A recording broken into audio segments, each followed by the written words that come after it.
Hmm? Hmm?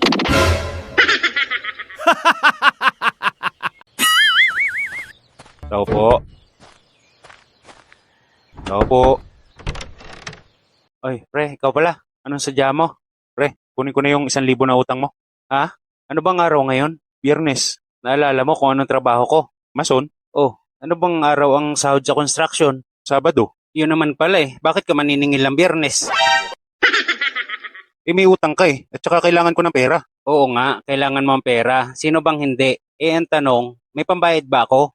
So wala ka pang pambayad kasi wala ka pang sahod? Natural, wala pa. Namantanga mo naman. What?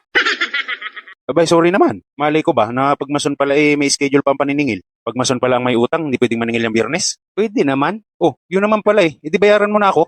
Kaya lang, pwede ka naman maningil. Kaso, mapapagod ka lang kasi wala ka namang masisingil eh.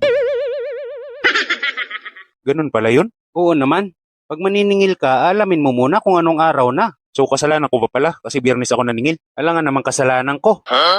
Siguro kung nagbayad ako sa iyo ngayon, kasalanan ko sa misis ko yun. Ganun ba yun?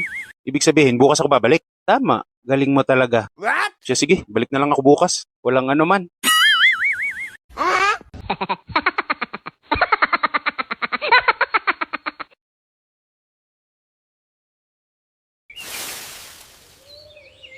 Hmm? Hmm? O pre, saan lakad mo? What? Gaya pa rin kahapon.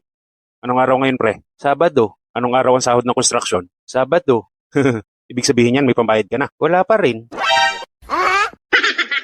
Eh bakit? Sabado ngayon, di ba? Sahod nyo ngayon ah. Sahod nga sana. Kaya lang, hindi naman dumating si Foreman. Kaya nga dito ako sa labas eh. Inaantay ko baka sakaling dadaan. Eh bakit daw hindi dumating? Nakipagkita daw dun sa kachat niya. Wow naman. Iwan ko ba dun? Mas inuna pa yun kaysa sa mga tauhan niya. Hanip na yan. Akala ko pa naman mayroon na. Eh kailan daw ang sahod nyo? Baka bukas. Ibig sabihin bukas pa ako babalik. Tama. Natumbok mo. Pambihira. Pahirapan ng paniningil ah. Kasalanan ko ba yun? Ay nako. Bukas na nga lang ng hapon para sigurado.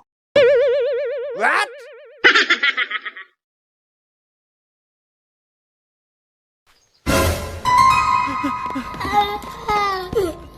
O pre, ikaw pala. Saan lakad mo?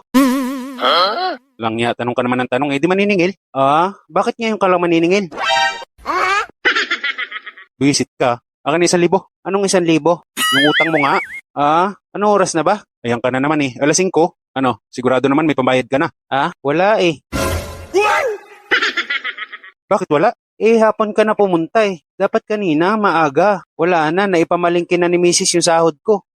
Lintik na yan. Hindi ka man lang nagtira ng pambayad. Meron naman ako dito, 100. Balik ka na lang sa Sabado. Wala stick, pinagod mo lang ako ah. Akin ni 100. Ah, 100 na nga lang yun eh, kukunin mo pa. Pambili ko na lang ng gin yun. What? Ganito na lang. Sa Sabado, gagawin ko ng 1,500. Wow naman. Ano, payag ka? Pwede, maganda yun. O sige, balik na lang ako sa Sabado. Ops, teka lang. Bakit? Di ba gagawin kong 1,500 yun sa Sabado? Oh, eh asan yung 500? Anong 500? Di ba 1,000 utang ko sa'yo? Para maging 1,500, bibigyan mo ako ngayon ng 500. Oo nga no?